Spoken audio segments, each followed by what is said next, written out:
Bismillahirrahmanirrahim. Qala musannif rahimahullahu ta'ala wa nafa'ana bihi wa bi ulumihi fid dharain amin. Qala berkata Ibnu Mas'udin, sahabat Ibnu Mas'ud, ya, namanya Abdullah bin Mas'ud. Ibnu itu anak putra, ya, putranya Mas'ud radhiyallahu anhuma. Paman adapun siapa orang aroda yang berkeinginan atau berkehendak atau mau ayyun jiahu menyelamatkan dia, siapa Allah Ta'ala minaz zabaniyati dari malaikat zabaniyah. Malaikat zabaniyah itu malaikat yang mengazab di neraka. Jadi siapa orang yang pengen diselamatin sama Allah dari malaikat zabaniyah, falyakulha, maka ucapkanlah, hanya rujuknya ke basmalah yang kemarin, bismillah. Falyakulha, maka ucapkanlah basmalah. Maksudnya sering-sering baca bismillahirrahmanirrahim. Liyaj'alu, agar supaya menjadikan siapa Allah Ta'ala bikulli harfin, dengan setiap huruf dari bismillah tadi, junnatan, penjaga atau perisai juga boleh, tameng. Kalau orang sering baca bismillah, ya maka insya Allah setiap hurufnya akan menjadi penjaga, akan menjadi tameng. Ay, maksudnya wiqayatun, penjaga atau benteng, min kulli wahidin, dari setiap satu, minhum, dari mereka, dari malaikat zabaniyah, pihak yang di dalamnya itu quwwatuhum, kekuatan mereka. Nah, malaikat zabaniyah juga makhluk Allah. Wabiha, dan dengan basmalah, yang bismillahirrahmanirrahim yang kemarin sebelumnya kita bahas, itu istaghalu, meminta naungan mereka. Nah, itu ada tanda kurung satu, itu catatan kaki ya, footnote. Di bawahnya ada tuh, kalau teman-teman lihat yang paling bawah ya, ada angka 1 ya. Wa fi nuskhati, dalam naskah yang lain tulisannya istadlahu, sama aja artinya. Mungkin karena udah ditahqiq ya, udah diperiksa ulang sama ulama-ulama yang modern, ulama-ulama sekarang, ya, jadi udah ada catatan kakinya. Artinya ya kitabnya udah valid. Waqala, dan berkata Abu Bakrin, Abu Bakar Al-Waraqi, ini salah satu ulama, Abu Bakar Al-Waraq rahimahullah ta'ala, rahimahu, semoga merahmati dia, siapa Allah Ta'ala. Bismillahirrahmanirrahim, adapun lafaz bismillahirrahmanirrahim itu raudhatun, taman, min riyadil jannati, dari taman-tamannya surga. Raudhah mufrad, riyad jamak. Likulli harfin, karena setiap huruf, minha, dari basmalah, dari bismillahirrahmanirrahim, itu tafsirun, menjelaskan, ala haddatihi, atas batasan surga. Jadi setiap tingkatan surga, naik ke surga lagi ke atasnya tulisannya bismillahirrahmanirrahim, naik lagi bismillahirrahmanirrahim. Jadi batasan surga. Waruya, dan diriwayatkan At-Tabraniyu, oleh Imam At-Tabrani, ini imam, salah satu imam ahli hadis, anahu, bahwa sesungguhnya, la yadkhulu, tidaklah masuk, siapa ahadun, seseorang, al-jannata, akan surga. Seseorang itu nggak akan masuk ke dalam surga illa, kecuali bijawazi bismillahirrahmanirrahim, dengan sertifikat Bismillahirrahmanirrahim. Jadi orang nggak bakal masuk surga kecuali dia punya sertifikat Bismillahirrahmanirrahim. Tentunya selain syahadat ya, La ilaha illallah Muhammadur Rasulullah, itu kuncinya surga. Tapi sertifikatnya surga itu Bismillahirrahmanirrahim. Hada kitabun, inilah kitab minallahi ta'ala, dari Allah subhanahu wa ta'ala, li fulanin, untuk si fulan, ibni fulanin, anaknya si fulan. Dan teman-teman dapat sertifikat, tulisannya Bismillahirrahmanirrahim. Jadi lebih gede lagi daripada sertifikat atau ijazah sekolah. Ntar di situ tulisannya ada Masda Nindra Pratama bin Bapak Hari Wijayanto. Udah dari Ridwan bin Bapak Haji Dasir. Nah, itu kita dapat sertifikat. Terus ada khiluhu, masukkanlah dia jannatan, ke dalam surga, aliyatan, yang tinggi, kutufuha, yang buah-buahnya, ya buah-buahnya surga, daniyatun, dekat. Maksudnya kalau di surga tuh kalau kita mau makan buah itu tinggal ngambil doang, ini metik. Bahkan dalam sebuah riwayat, pohon surga itu buahnya di bawah, akarnya di atas. Kalau pohon dunia akarnya di bawah, ya kan? Terus daunnya di atas, buah-buahannya di atas. Jadi orang kalau mau ambil buahnya kan harus manjat dulu, naik pohon dulu. Tapi kalau di surga enggak, buahnya justru ada di bawah. Jadi kita tinggal metiknya dari bawah, itu gampang. Itu bedanya surga sama dunia yang sekarang. Waruya, dan diriwayatkan pula, annahu, sesungguhnya, idza dakhala, ketika masuk, siapa ahlul jannati, penduduk surga, al jannata, akan surga. Dia masuk ke dalam surga, ngomong apa dia? Yaquluna, maka berkatalah mereka, merekanya ahlul jannah, Bismillahirrahmanirrahim. Lafaz Bismillahirrahmanirrahim.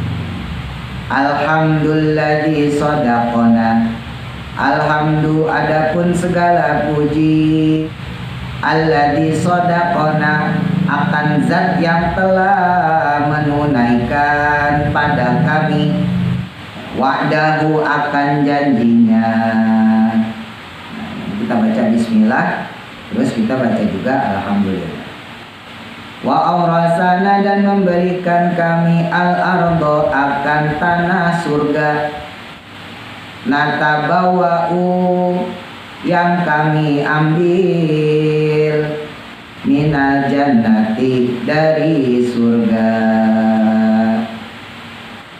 haitsu nasya'u, di mana saja kami berada, fanima, maka sebaik-baiknya, ajrul amilina, pahalanya orang yang beramal. Jadi ada yang dimahzuf, ada yang dibuang. Kalimat yang dibuangnya harus syahadat. Ada nikma ajrul amil. Inilah sebaik-baik pahalanya orang yang beramal soleh. Wa idza dakhala, dan saat masuk siapa ahlun nari, ahli neraka, penduduk neraka, annaro, ke dalam neraka. Kalau orang masuk neraka ngucap apa? Sama. Yaquluna, berkata mereka, penduduk neraka ngucap Bismillahirrahmanirrahim. Sama. Bedanya kalau penduduk surga ngucapnya alhamdulilladzi shadaqana wa'da. Sedangkan kalau penduduk neraka mengucapnya wa ma zolamana rabbuna. Wa ma zolamana, dan tidaklah zolim pada kami, tidaklah menzolimi kami siapa Rabbuna, Tuhan kami. Allah nggak zolim sama kita. Walakin zolamna, tetapinya zolim kami, anfusana, akan diri-diri kami. Tapi yang zolim itu kita sendiri. Kalau orang masuk neraka ngakuin kezolimannya sendiri. Wafil akhbari, dan dalam berbagai khobar, khobar jamaknya akhbar, berbagai hadis. Anin Nabi, diriwayatkan dari Nabi Muhammad sallallahu alaihi wasallam, al-mukhtari, yang terpilih, ya hadis pilihan maksudnya.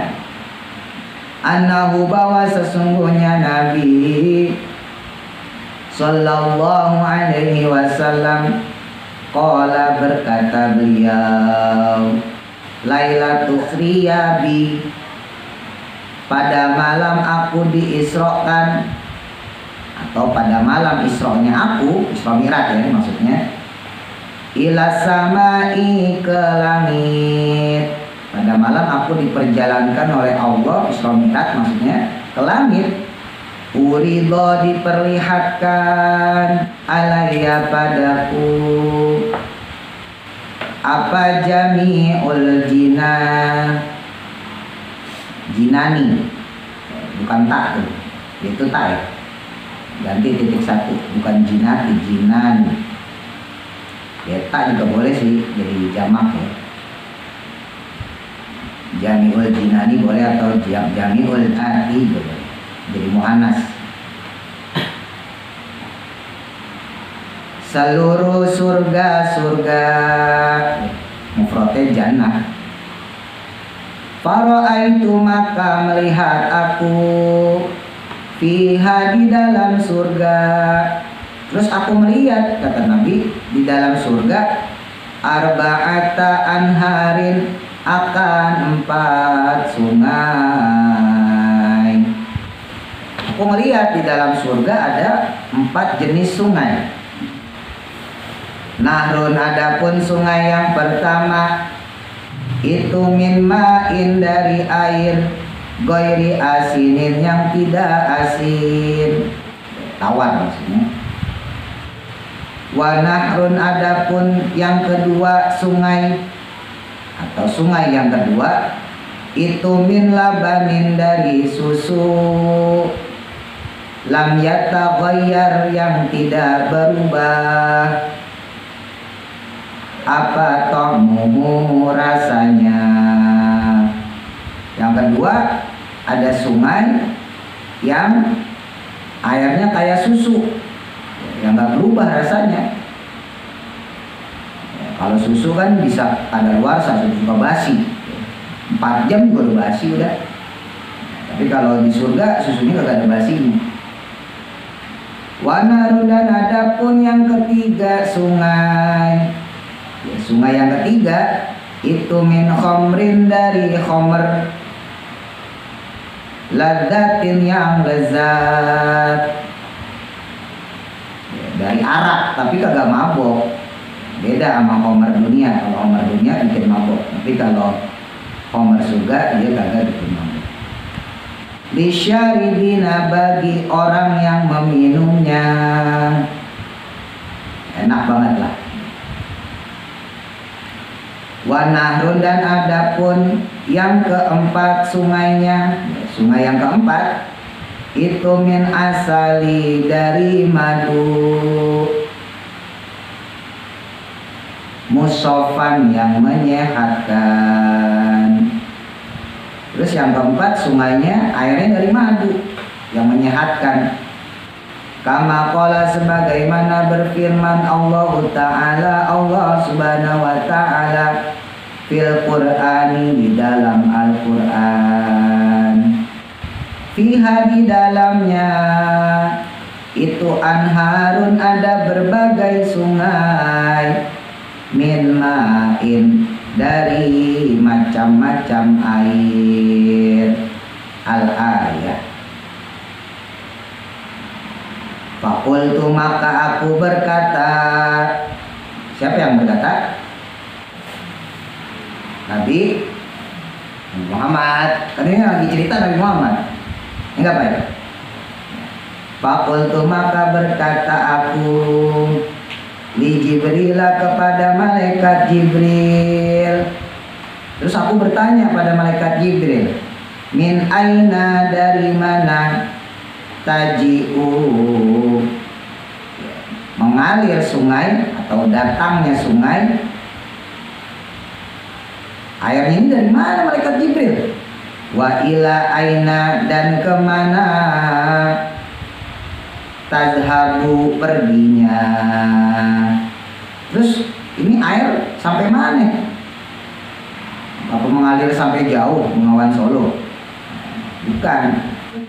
Qala, menjawab malaikat Jibril, tadhabu, mengalir. Tadhabu itu zahaba, pergi, tapi nggak pantas masa air pergi, mengalir maksudnya. Tadhabu, mengalir tuh air ilal haudil kautsari, ke telaga Kausar. Ini air mengalir ke telaga Kausar. Telaga Kausar itu ya, danau yang nanti teman-teman kalau minum dari air itu nggak bakal haus seumur hidup. Jadi kita minum ke telaga Kausar terus masuk surga itu nggak bakal kehausan seumur hidup. Walaupun nanti di surga kita minum, tapi minumnya kita di surga bukan karena haus, tapi karena senang. Makannya nanti kita di surga bukan karena lapar, tapi karena senang. Jadi kita kalau di dunia kan makan karena lapar, ya kan? Minum karena haus. Nah kalau di surga enggak, ya senang aja, hobi. Karena setiap kita minum enak, terus kita minum lagi makin enak, minum lagi makin enak lagi, minum lagi makin enak, gitu. Makan juga gitu enggak. Bedanya surga sama dunia gitu. Kalau dunia kan makin bosen. Minum sekali masih enak, minum 2 kali udah mulai kagak enak, minum 3 kali udah mulai rada kembung, minum 4 kali bisa muntah. Nah tuh kenikmatan dunia begitu. Kalau berlebihan makin kagak enak. Tapi kalau di surga kagak. Makin kita minum makin enak. Makan juga gitu, makin kita makan makin enak. Nah ntar sebelum kita mencicipi hidangan, baik itu makanan ataupun minuman surga, yang pertama kita minum adalah air dari telaga Kausar, gitu ya. Nah orang kalau minum telaga Kausar udah nggak akan merasakan kehausan. Wala adri, dan aku tak tahu. Siapa yang nggak tahu nih? Nabi atau malaikat Jibril? Hah? Malaikat ya.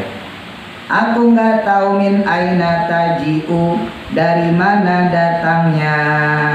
Tapi saya kagak tahu Nabi datang dari mana nih air. Kalau mengalirnya sih kita tahu ke telaga Kausar, tapi dari mana ini kita kagak tahu. Fas'al, maka tanyalah, minallahi, kepada Allah, ayyurika, agar memberitahu atau memperlihatkan padamu, dzalika, akan hal tersebut.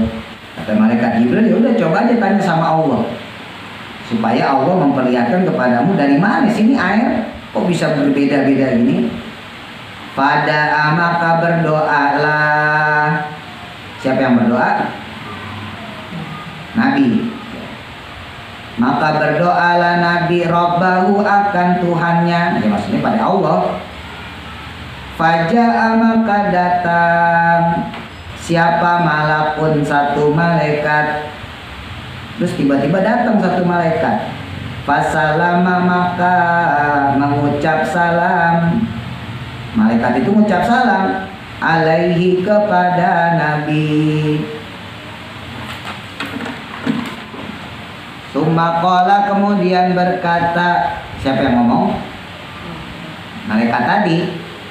Ya Muhammadu, wahai Nabi Muhammad, ghammid, pejamkanlah ainaika akan kedua matamu. Terus malaikat itu ngomong pada Nabi, Nabi coba merem dulu, pejamkan kedua mata engkau. Fagomatu maka memejamkan aku aina, aslinya ainai atau aini juga boleh. Kalau aini satu mata, kalau ainai kedua mataku. Sumakola kemudian berkata si malaikat li kepadaku. Terus kemudian malaikat itu ngomong lagi padaku, kata Nabi, iftah, bukalah, buka Nabi mata engkau. Fafatahtu maka membuka aku aina akan kedua mataku. Terus Nabi buka mata tuh.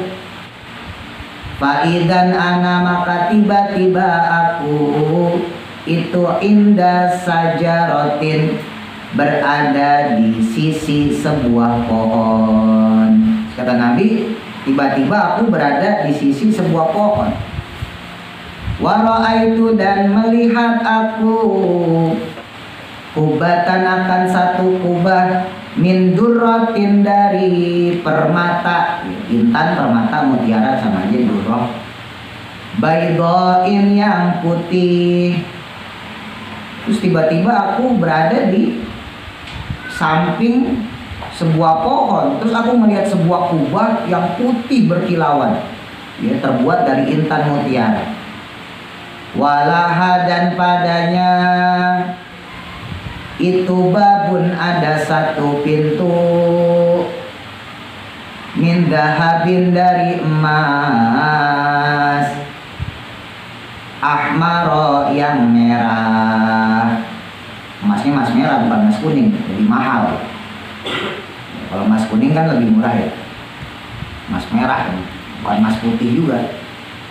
Terus aku melihat ada satu pintu yang terbuat dari emas, emasnya merah. Wakila dan dikatakan min zamrodin, dalam riwayat lain disebutkan dari zamrud. Akhdoro yang hijau. Ya, kalau dari riwayat yang pertama terbuat dari emas tuh pintu, riwayat lain terbuat dari zamrud berwarna hijau. Lau anna jami'a yang jika seandainya mengumpulkan man sesuatu fit dunia di dunia minal jinni dari bangsa jin wal insi dan manusia. Andai kata bangsa jin sama manusia, gampangnya gitu, mereka berkumpul semua, waqafu dan berdiri mereka, terus mereka berdiri ala tilkal kubati di kubah tersebut. Andai kata seujung dunia bangsa jin manusia kumpul jadi satu, berdiri semuanya di kubah itu, lakanu maka niscaya mereka, ya bangsa jin sama manusia itu mislu ta'irin seperti burung jalisin yang hinggap. Jalisin itu duduk, biasa saya jalisu duduk, tapi masa burung duduk, ya kan? Hinggap, mencelok. Jalisin yang mencelok ala jabalin di sebuah gunung. Saking gedenya. Andai kata umat seluruh dunia, bangsa jin, bangsa manusia kumpul jadi satu, terus berada di kubah itu, kubah yang Nabi lihat itu, yang di samping pohon itu ibarat burung yang lagi nempel di atas gunung. Kelihatan nggak? Agak kecil banget, ibaratnya gitu. Ya. Kalau teman-teman lihat gunung kan, di gunung itu ada burung-burung ya, kan nggak kelihatan burung nemplok tuh. Ya, saking gedenya itu gunung. Nah ini gunung, kalau ini kubah yang ada di surga itu.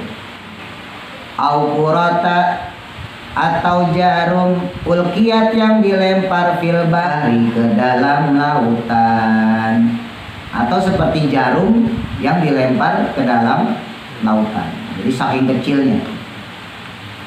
Fara'aitu maka melihat aku. Siapa yang lihat? Nabi Muhammad.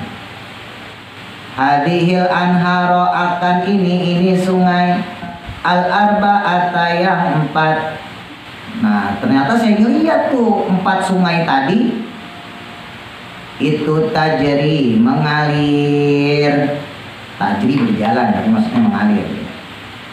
Min tahti hadhil kubati, dari bawah ini kubah.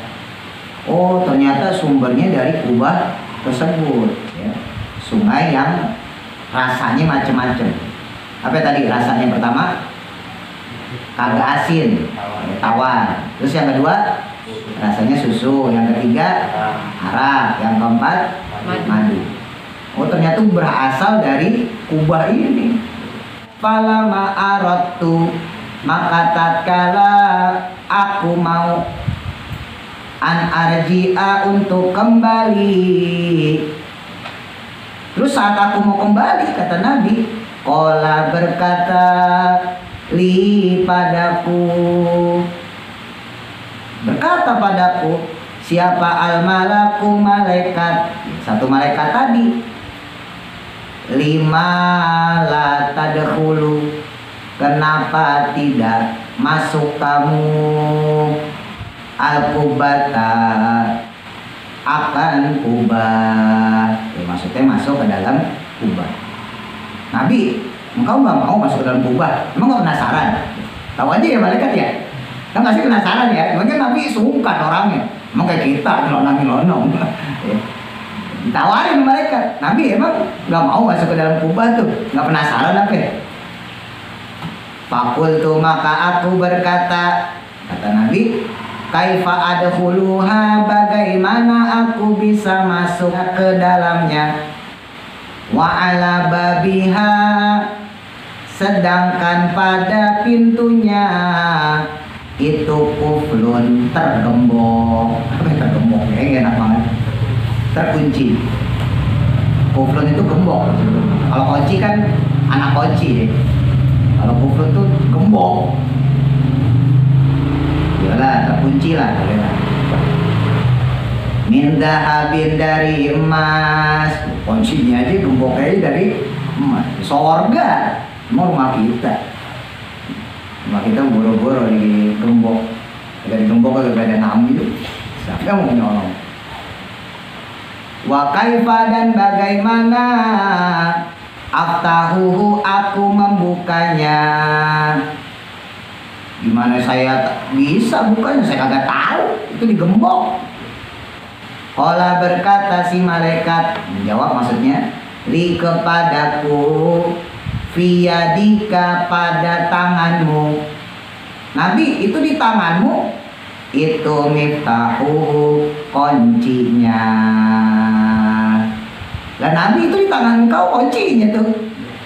Fakultu maka berkata aku, aina miftahuhu, mana kuncinya? Mana kuncinya mereka? Saya nggak pegang apaan. Fakola maka menjawab si malaikat, miftahuhu, adapun kuncinya itu bismillahirrahmanirrahim. Lafaz bismillahirrahmanirrahim. Luar biasa. Itu dikasih tahu nih ya, di dunia ya, nggak usah kaget nih. Karena kalau kita jalan-jalan ke surga, wih sudah kubah tuh. Oh, gue pengen masuk, tapi gue kagak bisa. Nggak usah kaget, udah pernah ngaji ya kan? Tenang, gue dulu pernah ngaji. Nah, sebetulnya itu dulu saya sampaikan. Orang kalau jahilun fid dunya, ya jahilun fil akhirah. Orang kalau bodoh di dunia, ya di akhirat tetap bodoh. Masuk surga masuk, tapi tetap bodoh, kagak bisa ngape. Dan sekarang mau manfaatin gimana? Mau masuk surga, ya kan? Ya, dalam masuk surga, mau nikmatin bidadari, mau nikmatin makanan, mau nikmatin minuman. Kalau dia kagak ngaji, gimana caranya? Coba. Ya makanya jahilun fid dunya, orang yang bodoh di dunia, tapi ya surga bodoh. Bodoh mah kagak bisa hilang. Bodoh kagak bisa hilang. Lalu ntar masuk surga jadi pintar, enak banget. Ya, kalau gitu nggak usah ngaji, ya kan? Makanya bolak-balik saya sampaikan, kita ngaji itu secara nggak langsung lagi memantaskan diri masuk surga. Ya satu, mengilmukan amal kita ya, sholat kita supaya jadi benar, sholat kita yang tadinya nggak berkualitas jadi berkualitas, sholat kita yang kurang baik jadi baik, itu jelas. Bukan cuma sholat, ibadah yang lain pun begitu, puasa, zakat, sedekah, baca Quran dan seterusnya. Nah, lebih daripada itu, memantaskan diri kita masuk ke dalam surga. Sering saya sampaikan, karena kita ini bukan penduduk dunia. Pai begini-begini penduduk surga sih. Walaupun begini tampangnya. Kenapa ya? Karena kakek nenek moyang kita, Nabi Adam, Ibu Hawa, itu bukan orang dunia. Orang surga. Ya skenario Allah. Allah pengen nampakin kebesarannya, tanda-tanda kehebatan Allah. Kalau Nabi Adam, Siti Hawa cuma di surga, berarti kan cuma tahu alam surga. Ya enggak? Makanya dituruninlah Nabi Adam. Ya walaupun skenario Allah, Nabi Adam, Siti Hawa digoda makan buah huli. Itu mah skenario aja sebetulnya, ibarat jalan cerita. Tapi hakikatnya enggak. Allah emang pengen nugasin Nabi Adam menjadi khalifah fil ard, menjadi pemimpin di muka bumi. Supaya apa? Supaya tahu kehebatan Allah, bahwa Allah itu bukan cuma nyiptain surga loh. Oh, turun dulu ke bumi tuh. Turun dulu ke dunia, lihat tuh langit, lihat tuh angkasa, lihat tuh awan, lihat tuh gunung, lihat tuh pohon, lihat tuh hewan. Yang laki-laki lihat tuh perempuan, yang perempuan lihat tuh laki-laki. Supaya tahu kehebatan Allah selain surga. Lantas kalau udah waktunya Nabi Adam meninggal, balik lagi ke surga. Gitu, bedanya iblis sama Nabi Adam gitu. Kalau Nabi Adam balik lagi ke surga, iblis baliknya ke neraka. Nah sekarang kita anak cucunya Nabi Adam, tinggal pilih mau balik ke surga atau mau balik ke neraka gitu. Kalau kita pengen balik ikutin kakek moyang kita Nabi Adam, ya udah berlakulah seperti ahli surga. Ahli surga gimana? Ya, ibadah pada Allah, belajar tentang surga juga, memantaskan diri untuk masuk surga. Dan sekarang ribet loh teman-teman. Seandainya kagak ngerti apa-apa. Ini teman-teman bayangin ya, kagak ngaji, kagak ngerti, nggak ngerti surga.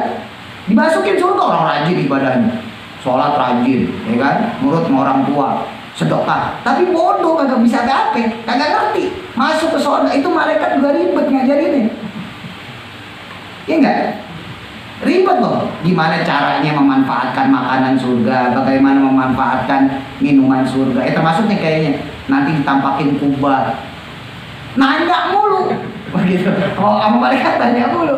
Pai gitu kan. Ini gimana sih malaikat? Ini minumnya begini caranya. Ini makannya gimana? Ini cara makannya begini. Pengen jalan-jalan ke Kubah tuh. Itu sumbernya tuh. Wah, bagus malaikat. Gue pengen masuk malaikat.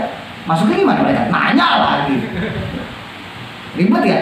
Ribet. Coba kalau udah ngerti ilmunya. Berarti kita pantas masuk surga gitu. Orang kalau udah tahu wilayah ya kan, nggak bakal kesasar.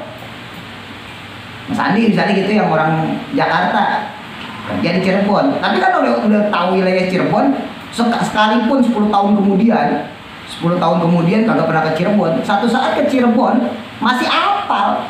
Oh ini tempat pasar nih, oh ini dulu ada Indomaret nih, ini Alfamaret nih, ini lapangan bulu tangkis, ini lapangan bola. Walaupun berubah, seenggaknya masih ingat. Saya yang udah lama nggak ke Jombang misalnya gitu, tetap kalau ke Jombang ya ingat, oh ini alun-alun, depan alun-alun stasiun, ini masjid, ya, oh ini ada apa lapangan bola dan seterusnya, masih ingat tetap. Gitu. Ya sama, gitu juga gitu. Lah masalahnya kan kita kagak ingat dulu di surga kita kayak gimana. Orang kita dulu masih bentuk roh, diajarin lewat Nabi Adam, diajarin kepada Nabi Muhammad, diajarin kepada ulama. Nyampe sekarang nih pelajaran ke kita nih. Ini buat ngingetin kita supaya tadi surga jangan nyasar gitu. Berarti kalau ada orang di surga nyasar, berarti kita nggak pernah kan ngaji. Gitu aja udah. Wah Pak nyasar, Pak di sana lo sono Pak, oh di sono ya. Salah enggak gue? Iya lo sih nggak ngaji. Gitu. Coba kalau ngaji, apal surga apal, belok-belokannya apal. Ya, gitu. Ya kurang lebih gitulah kira-kira ya. Tapi emang benar semua ulama sepakat, orang yang jahilun fid dunya jahil fil akhirat. Kalau dia bodoh di dunia tetap di akhirat bodoh, nggak bisa hilang, nggak bisa hilang.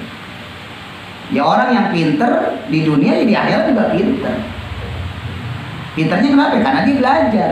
Ya, salah satu yang dipelajari adalah tata cara memanfaatkan fasilitas surga. Kalau masuk surganya bisa, ada segala macam ya, itu nggak usah, anak kecil pun tahu lah. Tapi kan pertanyaannya, memanfaatkan fasilitas surga bisa nggak? Kalau kagak ngaji. Ibadah itu memasukkan kita ke dalam surga. Nah, di dalam surga kan ada ilmunya juga, ada informasinya, ada pengetahuannya. Kalau di tafsir Yasin di hari Jumat ada pasar surga. Ini nyampe belum kita? Udah. Di tafsir Yasin kan ada tuh. Setiap hari Jumat kita jalan-jalan ke pasar surga. Tapi di pasar surga itu kita kagak beli, kagak modal duit. Tinggal ambil-ambil doang aja. Mau emas, mau pakaian, mau celana, tenang aja. Kagak usah pakai tawar-tawar lagi, Pak. Ambil aja udah. Mas Dika mau motor Vespa lagi kayak zaman dulu di dunia, ambil tinggal bawa. Terus kita bicarain tentang kegiatan-kegiatan waktu di dunia. Oh, Mas Andi dulu gimana di dunia? Wah, saya begini. Terus meninggal kenapa? Wah, saya meninggal keserempet onta misalnya gitu. Itu kita bakal cerita tuh di pasar, karena pasar emang sama pasar dunia. Pasar dunia itu kan tempat cerita. Nanti di surga juga gitu. Kita akan bercerita gitu. Tapi beda yang diceritain. Nah, itu juga fasilitas surga. Kita harus tahu gitu. Nah, kalau kita kagak tahu, hari Jumat kita bengong, orang pada keluar kemana ya? Kan ngerti kita. Orang bodoh ya kan? Dia celingak-celinguk, orang pada naik burung kemana-mana. Pada kemana ya? Udah jalan sendiri, sendirian dia. Kalau yang ngerti kan, woi hari Jumat nih, yuk berangkat. Udah pernah kita bahas. Kenikmatan terbesar penduduk surga adalah ketika Allah sendiri yang membacakan kalamnya, firmannya. Udah lewat tuh masa. Kalau kita dengerin qori gitu, mendengerin imam yang suaranya enak, halus gitu, lembut kan enak banget. Apalagi ntar di surga itu yang baca langsung Allah. Wow, nggak bisa kita bayangin. Kalau kita dengerin qori-qori gitu ya, Muhammad, kalau yang zaman dulu Nana Qasim. Alhamdulillah minasyaitonirrajim. Udah enak banget. Bismillah. Apalagi misalnya imam-imam masjid yang enak-enak lah gitu ya. Bismillahirrahmanirrahim. Itu enak banget. Itu manusia. Makhluk Allah. Entar yang bacain di sorga Allah sendiri. Dan itu pada hari Jumat. Habis pulang pasar kita. Habis pulang pasar kita dengerin Allah bacain firmannya. Dan disaksikan oleh seluruh penghuni surga. Yang tahu, kalau kagak tahu dia ngejedok di rumah, pada ngapain? Tiba-tiba pulang aja. Kok udah pada pulang? Iya, nggak tahu kita habis dari bazar, ya kan? Nah, itu pentingnya ilmu. Falamma ganautu maka tatkala mendekat aku minal kufri ke gembok yang tadi kuflen. Lalu ketika aku mendekat ke gembok itu, qultu berkata aku mengucap kata Nabi, Bismillahirrahmanirrahim. Lalu aku mengucap basmalah. Fanfatha maka terbukalah apa al-kuflu gembok. Terus kebuka tuh gembok. Pada qaltu maka masuk aku al-kubata akan kubah. Lalu aku masuk ke dalam kubah. Fara'aitu maka melihat aku. Terus aku melihat hadhil anharo, akan ini sungai-sungai. Oh, ternyata sungai-sungai itu kelihatan tuh di dalam kubah. Takhruju yang keluar atau mengalir min arbaati arkanil kubati, dari 4 tiang atau pondasi kubah. Oh, ternyata sumbernya dari 4 tiang kubah itu. Falama aradtu maka tatkala aku ingin atau berkeinginan aku apa al-khuruju keluar. Terus ketika aku pengen keluar minal kubati dari kubah, qala maka berkata lagi li padaku dari kal malaku malaikat. Terus malaikat yang mendampingiku ngomong lagi, hal ro'aita, apa kamu melihat? Maksudnya sumbernya itu, apa kamu melihat Nabi? Gitu ya. Ya Muhammad, wahai Nabi Muhammad, fakultu, maka aku menjawab atau aku berkata, ro'aitu, ya aku melihat. Sekarang melihat nggak kamu? Iya saya melihat. Qala, maka berkata si malaikat ngomong, unzur, lihat lagi. Nabi coba lihat lagi. Sanian, untuk kedua kali. Coba lihat lagi yang kedua kalinya. Falamma nazartu, maka tatkala melihat aku. Terus Nabi memandang.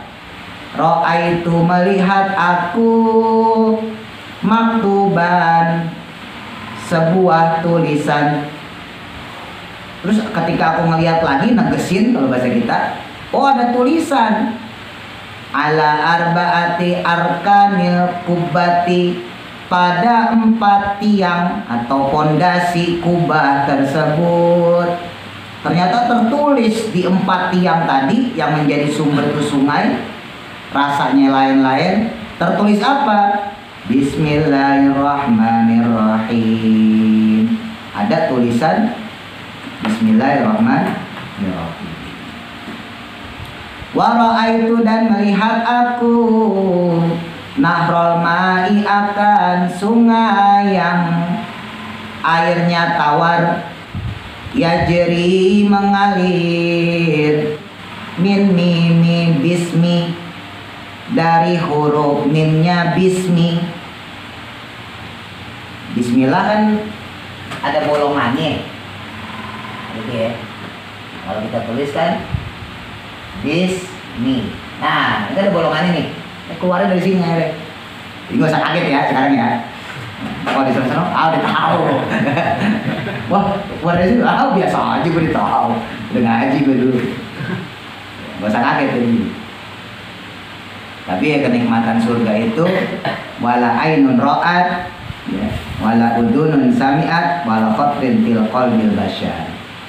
Nikmatnya surga itu nggak pernah dilihat oleh mata, jadi nggak pernah terdengar oleh telinga, nggak pernah terdetak di dalam hati. Jadi walaupun teman-teman ngebayangin nih, wah minuman surga enaknya begini, makanan surga nikmatnya begini, ntar hakikatnya lebih dari itu.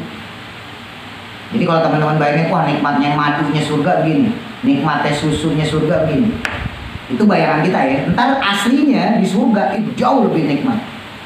Jadi andai kata kita sekarang, oh ntar keluar dari ini begitu doang, ntar pas lagi di saatnya gitu ya, pas kita melihat beneran itu dahsyat.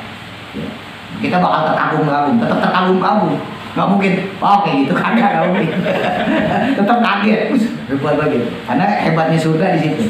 Ya, wala ainun ra'at, ya nggak pernah mata ini melihat, wala udunun sami'at, nggak pernah terdengar oleh kuping, wala khatir qalbi basyar, nggak pernah terdekat di dalam hati.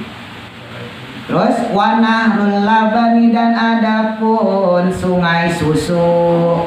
Nah, sungai yang kedua, sungai susu, yajri, yang mengalir, minha illahi, dari huruf ha, lafadznya Allah kan bismillah ya. Terus ada lafadz Allah, ada lubangnya nggak?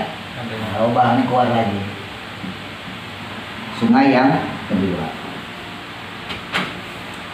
Terus wanahrul khamri, dan sungai khamr, sungai arak, yajri, keluar, mengalir, min mimir rahmani, dari huruf mim lafadz ar-Rahman.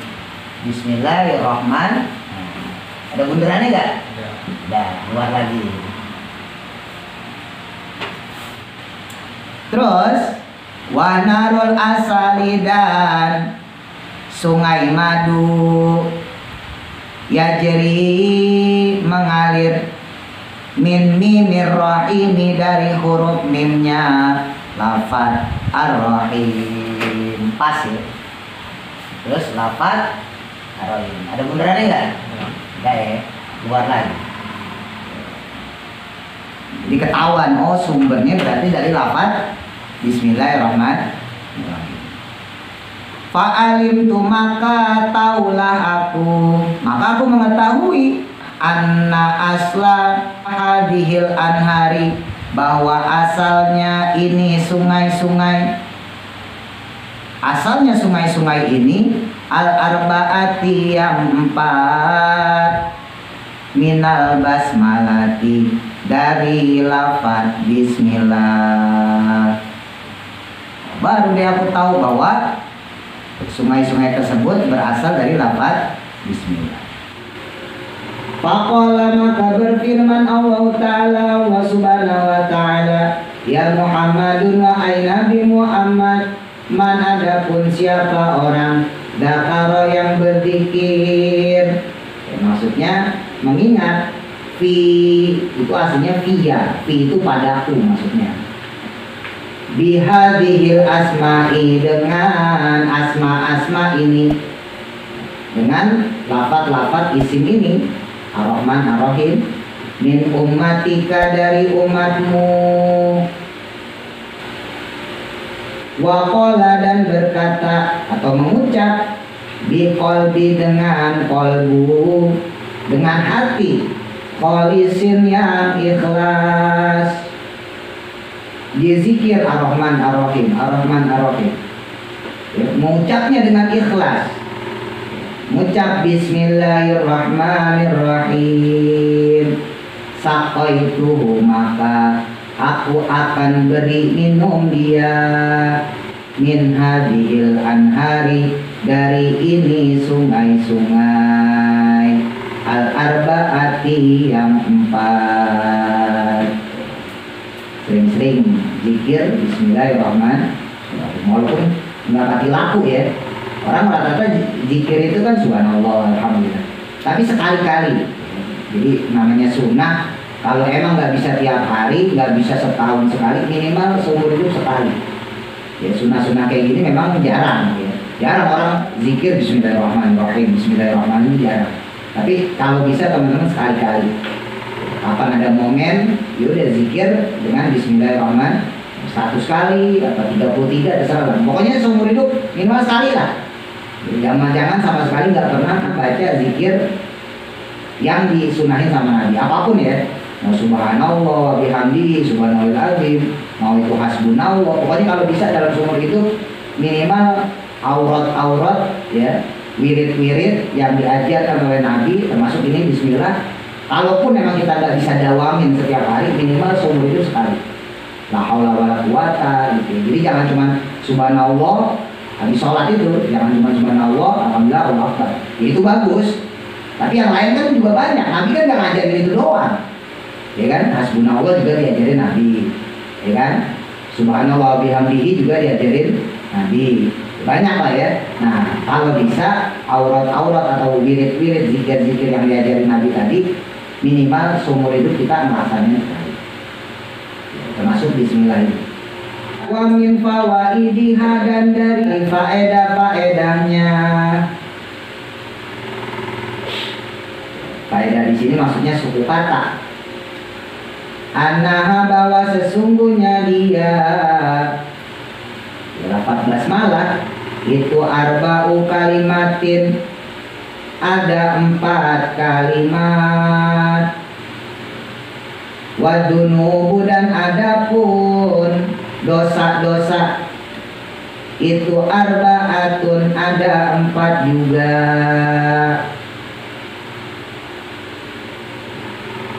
Nah, bismillah itu kan terdiri dari 4 kalimat. Bismi Allah ar-Rahman ar-Rahim ya. 1, 2, 3, 4. Gitu ya maksudnya. Nah, dosa juga ada 4. Apa aja tuh?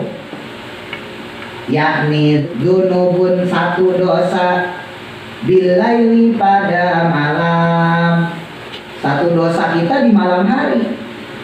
Dunubun, dan yang kedua dosa, binahari, di siang hari.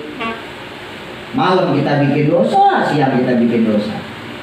Wadudubun, dan dosa ketiga, bisiri, dengan sir, rahasia, tersembunyi. Kadang-kadang kita bikin dosa ngumpet-ngumpet juga, kalau orang tahu. Yang tahu cuma kita mau aja. Wa dzunubun dan dosa yang keempat bil alaniyati dengan terang-terangan.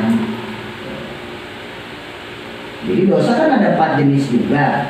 Dosa siang, dosa malam, dosa sir, nggak kelihatan, tersembunyi, sama dosa terang-terangan. Paman maka siapa orang dzakaroha yang berzikir atau mengingat Allah dengan basmalah alal ikhlasi dengan keikhlasan wasofa dan kebersihan hati atau kerendahan hati, ketundukan hati juga boleh. Ghafara maka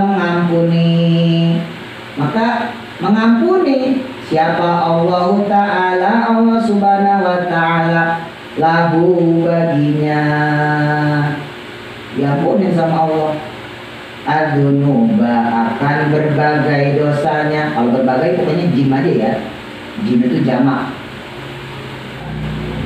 Wajafadan meremehkan atau menyepelekan, jadi gak dianggap gitu maksudnya sama Allah.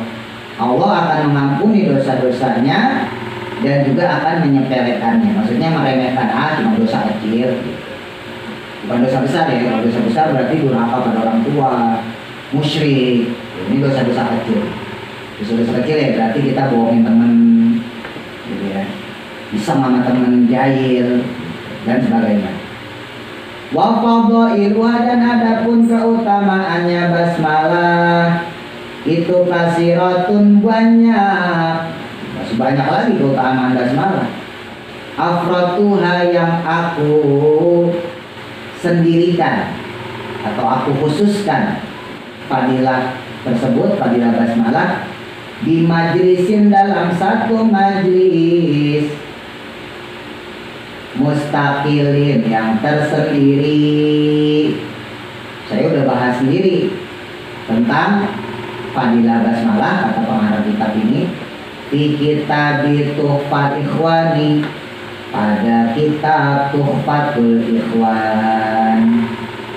Kalau teman-teman pengen belajar lebih jauh tentang fadilah bismillah, ya hadis-hadisnya, dalil-dalil segala macam, nah, silakan belajar pada kitab Tuhfatul Ikhwan. Jadi ini hanya dibahas sedikit doang aja sebagai mukadimah. Wa fi adal qadri dan adapun pada ukuran ini, ya maksudnya yang saya bahas di sini itu kifayatun cukup. Sini mah udah cukup dah, gitu, nggak usah panjang. Ya, kalau pengen bahas lebih jauh tentang fadilah keutamaan basmalah, ya, dalil-dalilnya silakan buka kitab Tuhfatul Ikhwan. Qala berkata siapa baduhum, sebagian mereka, maksudnya ulama, midarul islami adapun porosnya Islam. Nah, ini balik lagi ya ke hadis innamal a'malu binniyat. Adapun porosnya Islam itu ala hadisin atas hadis innamal a'malu binniyat, hadis innamal a'malu binniyat, sesungguhnya berbagai amal itu bergantung pada niatnya. Jadi ada beberapa poros Islam. Yang pertama hadis tentang niat. Wa hadisil halalu bayyinun. Yang kedua hadis al halalu bayyinun. Al halalu adapun halal itu bayyinun jelas. Wal haramu dan adapun yang haram itu bayyinun jelas. Poros Islam yang kedua ya secara syariat yaitu hadis tentang bahwa yang halal itu jelas, yang haram juga jelas. Kalau dilanjutin wa bainahuma mutasyabihat, dan di antara keduanya maksudnya antara halal dan haram ada perkara syubhat. Terus wa hadisin man amila amalan dan seterusnya. Dan hadis yang ketiga man amila amalan. Man adapun siapa orang amila yang beramal amalan akan satu amal, satu perbuatan, laisa alaihi yang tidak ada padanya apa amruna urusan kami, ya maksudnya nggak ada syariatnya. Bahwa maka adapun itu atau amal yang dilakukan itu raddun, tertolak. Ini sama kayak hadis yang kemarin ya, kullu muhdatsatin bid'atun. Setiap perkara yang muhdas, yang baru, ya itu disebutnya bid'ah. Kemarin yang kita bahas masih terus. Terus wa hadisin min husnil islami. Pondasi yang keempat, hadis min husnil islami. Min husnil islamil mar'i, termasuk kebaikan Islamnya seseorang itu tarkuhu, meninggalkannya dia, akan perkara la yaknihi, yang tidak penting baginya. Poros agama atau poros syariat Islam yang keempat adalah masuk pada hadis yang keempat nih, min husnil islamil mar'i, bahwa termasuk diantaranya kebaikan seseorang dalam beragama Islam yaitu tarkuhu mala, meninggalkan sesuatu la yadihi, yang tidak penting. Jadi lakuin aja yang penting-penting, jangan melakukan yang tidak penting, maksudnya gitu ya. Meninggalkan perbuatan-perbuatan yang tidak penting. Faqulu wa'idin, maka adapun setiap satu minha dari hadis tadi, keempat tadi hadis, itu rubu'ul islami, seperempatnya Islam. Udah, itu seperempatnya Islam. Makanya jangan sama sekali gak hafal hadis, minimal 4 lah, jangan 1. Itu mah gampang, jangan hafal dunia. Minimal 4 nih, 4 fondasi ini. Ya, yang pertama inamal amalu dunia. Ya, terus yang kedua al halalu bayyin wa haramu bayyin. Yang ketiga man amila amalan laisa alaihi amruna fahuwa raddun. Yang keempat min husnil islamil mar'i tarkuhu malam yarim. Jadi minimal itu 4 lah. Atau yang lainnya teman-teman hafal lah, gampang. Pokoknya kalau bisa jangan sama sekali nggak hafal hadis, karena bagaimanapun juga hadis itu Nabi punya. Sama seperti kita hafal surat pendek, kan Allah yang punya. Masa kebangetan banget orang Islam pada hafal surat satu sama sekali, kulhu gitu. Jangan cuma Fatihah kecil udah bisa. Nah sama hadis pun begitu, kalau bisa, kalaupun kita nggak hafal ratusan hadis, nggak hafal ribuan hadis, nggak hafal puluhan hadis, enggak, ini mah 1, 2, 3, 4 lah, hafalin dah, buat tanda bahwa kita umatnya Nabi. Dan itu sebagai motivasi untuk fondasi Islam. Waqala, dan berkata siapa badum sebagian ulama, lausonaftu, andai mengarang aku mi'ata kitabin, akan 100 kitab. Para ulama banyak yang ngomong, mereka ngomong gini, andai kata aku mengarang 100 kitab, labadatu, maka niscaya aku awali fi awali kulli kitabin, pada awal setiap kitab, bihadal hadisi, dengan hadis ini. Pasti aku awali pertama kali kitab tersebut dengan hadis tersebut. Maksudnya hadis innamal a'malu binniyat. Pasti saya awali dengan hadis innamal a'malu binniyat, karena penting, semuanya itu bergantung pada niat. Wa huwa, adapun hadis itu hadisun, hadis azimun, yang agung, yang besar, yang tinggi, yang mulia. Karena yang ada siapa as-salafu, ulama salaf, as-solihu, yang soleh, ulama terdahulu, itu yuhibbuna, mencintai atau menyukai, iftitaha musonafatihim, akan membuka karangan atau karya mereka, bihi, dengan hadis, ya hadis tersebut. Karena ulama itu, ulama salaf sangat suka membuka karangan mereka ya, dengan hadis-hadis innamal amalu dunia. Nanti kalau teman-teman buka kitab-kitab tebel itu pasti awal itu ya pasti ada tuh innamal amalu dunia. Tanbihan agar memperingatkan atau memberitahu juga boleh.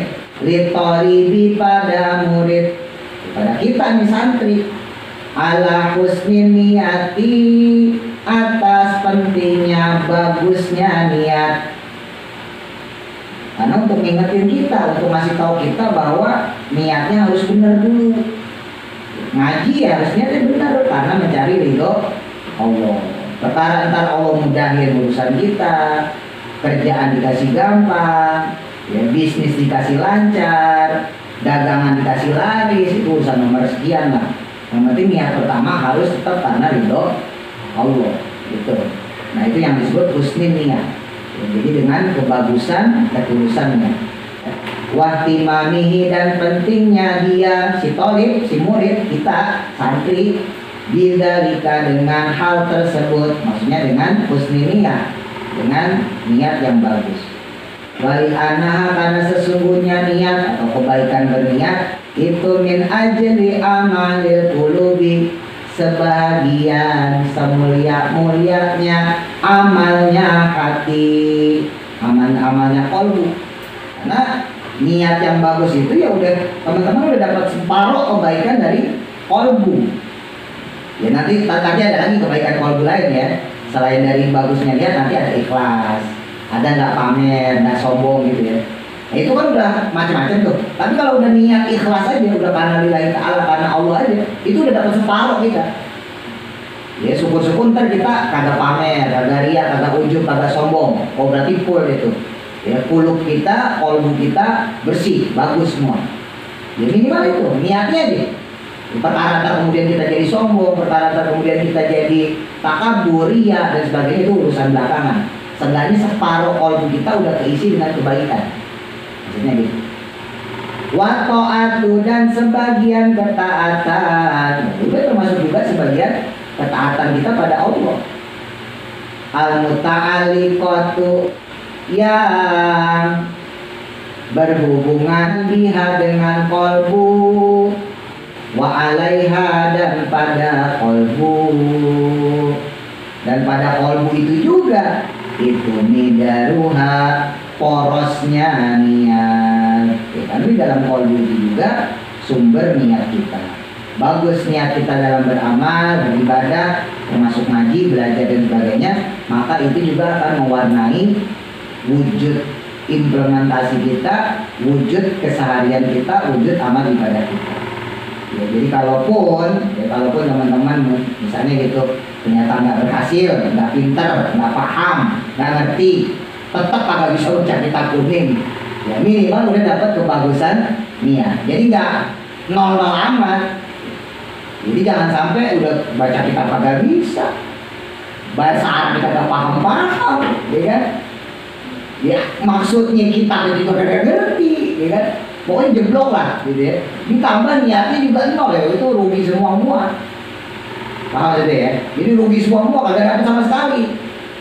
Nah kalau ada husni niat, kalau ada kebagusan niat, ketulusan hati kita karena lillahi ta'ala, karena Allah, walaupun kita nggak paham, walaupun kita nggak ngerti bahasa Arab, walaupun kita nggak bisa baca kitab kuning, ya setidaknya kita punya satu poin. Ya, dan satu poin itu sudah memenuhi separuh kolbu kita. Artinya secara tidak langsung kita sudah memberikan sinar kepada kolbu kita. Bolak-balik saya sampaikan, makin terang kita punya kolbu, ya berarti kita disinarin sama nurnya Allah, sama cahaya Allah. Makin gampang kita beribadah, makin gampang kita melakukan amal soleh. Sebaliknya, makin buruk kita punya kolbu, makin gelap kita punya kolbu, nggak ada cahaya iman, nggak ada cahaya dari Allah, makin sulit juga kita melaksanakan ibadah. Jadi hakikatnya sebetulnya kalau bicara hakikat, ya, kenapa kita malas ibadah? Kenapa kita malas baca Quran? Kenapa kita malas puasa misalnya, puasa sunnah? Kenapa kita malas zikir? Kenapa kita malas sholat jamaah? Termasuk kenapa kita malas ngaji? Sebetulnya berawal dari kolbu kita sendiri. Kolbu kita terlalu buruk, ketutupan, banyak dosanya, banyak nodanya, sehingga nur Allah kagak sampai ke kolbu kita. Nur Allah tetap ada, cahaya Allah lewat ilmu pengetahuan, lewat hidayah, lewat maunah, lewat petunjuk, lewat taufik, ada di mana-mana, nggak ada. Tapi kolbu kita yang gelap, jadi nerimanya susah. Sering saya sampaikan, mau gimana pun orang kalau kolbunya gelap, hitam, mau diceramain 1000 kiai juga gak bisa mempan. 1000 kiai berjejer 1000 nih, maju kamu sholat, orang hati kurang. Entar teman-teman belajar dari kitab Ta'lim. Di antara cara salah satu yang membaguskan niat belajar dan sebagainya. Jadi teman-teman gak usah punya pengenan, wah gue ngaji supaya jadi pintar, supaya jadi ulama, supaya ahli agama, gitu. Gak usah. Kegedean, targetnya gitu tuh kegedean. Yaudah gue ngaji karena Allah. Kan sering saya sampaikan, kalaupun kita bisa, kalaupun kita paham, yaitu bonus saja dari Allah. Berarti Allah pengen kita jadi orang yang bermanfaat buat orang lain. Nah kalau buat manfaat untuk diri kita sendiri masalah kan? Kita kan ngajar orang, kita nggak saya nih teman-teman nggak ngajarin orang, tapi manfaat buat diri sendiri itu juga udah hebat. Udah hebat itu, udah keren. Ya syukur-syukur bisa manfaat buat orang. Kalau teman-teman punya anak, manfaat buat anak yang suami yang laki, manfaat buat istri, yang istri bisa manfaat buat suami, itu mah bonus saja. Tetap pertama itu bukan untuk orang lain, manfaatnya buat kita sendiri, manfaat buat kita. Nah sama lagi nih, ini juga kaitannya sama kolbu kita. Makin bersih kita punya kolbu, makin gampang itu ilmu diamalin. Sebaliknya makin buruk, makin jelek, makin gelap kolbu kita, ya makin sulit juga ilmu di dalam kolbu kita menuntut kita untuk mengamalkan. Sebetulnya gitu. Jadi bahasa gampangnya gini, saya sering nyampein, walaupun rada ekstrim ya, rada ekstrim. Kalau teman-teman lihat Quran, terus teman-teman nggak mau baca, itu sebetulnya bukannya kita yang malas baca Quran, Quran yang nolak kita. Ini ekstrim ya, rada ekstrim sebetulnya. Tapi saya harus sampaikan, emang begitu sebetulnya. Ini teman-teman lihat Quran di rumah nih, lagi santai, nganggur Quran, geletaknya di atas ini, nggak kita baca. Seharian kita nggak baca Quran, seminggu kita nggak pernah baca Quran. Nah, baca Quran pas ngaji doang aja. Itu kalau datang awal, kalau datang di belakang kita nggak baca, langsung baca sekitar ya kan. Ya, seandainya gitu, seandainya kita di santai itu surat Quran, seharian kita nggak baca Quran, atau seminggu kita nggak baca Quran, atau sebulan kita nggak baca Quran. Emang secara syariat kita yang lagi malas baca Quran, tapi secara hakikat enggak. Quran yang nolak kita, Quran yang nggak kita baca, karena Quran juga milih-milih. Dia milih orang yang kolbunya bagus. Firman Allah nggak sembarangan loh. Presiden ngirim surat, dikasih nggak ke kita? Kasih nggak ke UDA? Masih nggak ke Mas Ida? Apa hubungannya? Dikasih kemana? Ke Sekretaris Negara, Mensesnek, ya kan? Dari Mensesnek mau kemana? Ke Menteri, ngirim ke Menteri. Dari Menteri mau kemana? Ke pejabat terkait, Kemana lagi? Ke dinas. Nyampe ya kita yang rakyat biasa? Kagak. Bukan karena kita yang nggak minta, karena emang presiden dia kagak mau ngasih. Begitu. Karena hakikatnya Allahnya sendiri kagak mau dibaca tuh firman sama kita. Kalau mau punya sakot, ya. Ngaji juga begitu sama. Teman-teman nggak ngaji, ya secara syariat teman-teman males. Males aku kayak dulu ngaji. Itu secara syariat. Tapi hakikatnya kitabnya yang kagak mau dibaca teman-teman. Musolehnya pengarang kitabnya kagak redo teman-teman. Mohon maaf. Pada pahit ya, rada ekstrim dah, ini udah rada naik soalnya. Ya emang secara syariat aku malas kan ngaji ya.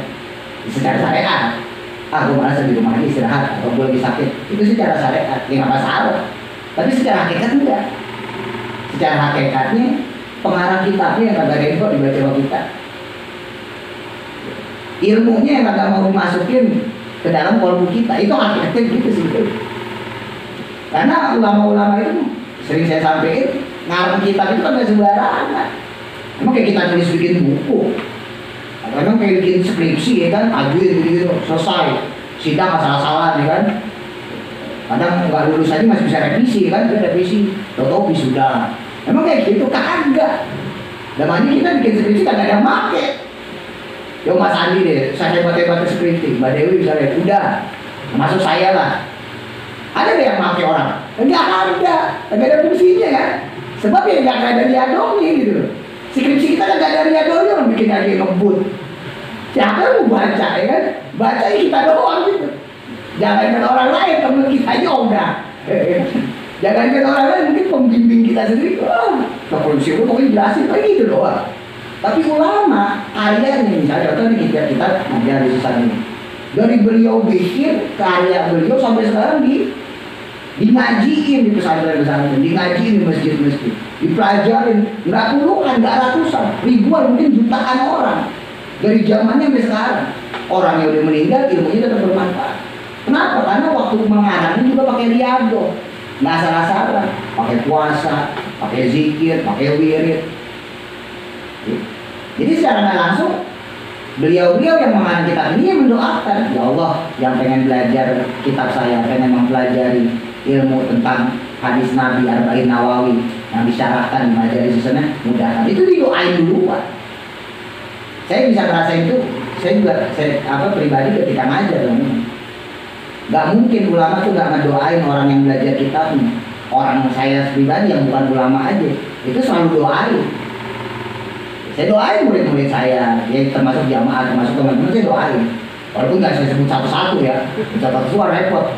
Urutan pertama kan, Andi, repot udah pokoknya jamaah, teman-teman saya, sahabat-sahabat saya, murid-murid saya. Ya Allah, mudahkan urusannya, gampangkan ajarnya, saya pasti doain. Ya saya bukan ulama aja ngedoain, apalagi yang ulama. Itu ya doain luar biasa. Makanya tadi saya sampaikan secara syariat, iya kita yang males ngaji mereka dulu secara syariat. Hakikatnya kagak. Hakikatnya kitabnya yang males dibaca sama kita, ilmunya yang males dipelajarin sama kita. Wallahu a'lam. Wallahu a'lam. Bermanfaat. Alhamdulillah minasy syaithanir rajim. Bismillahirrahmanirrahim.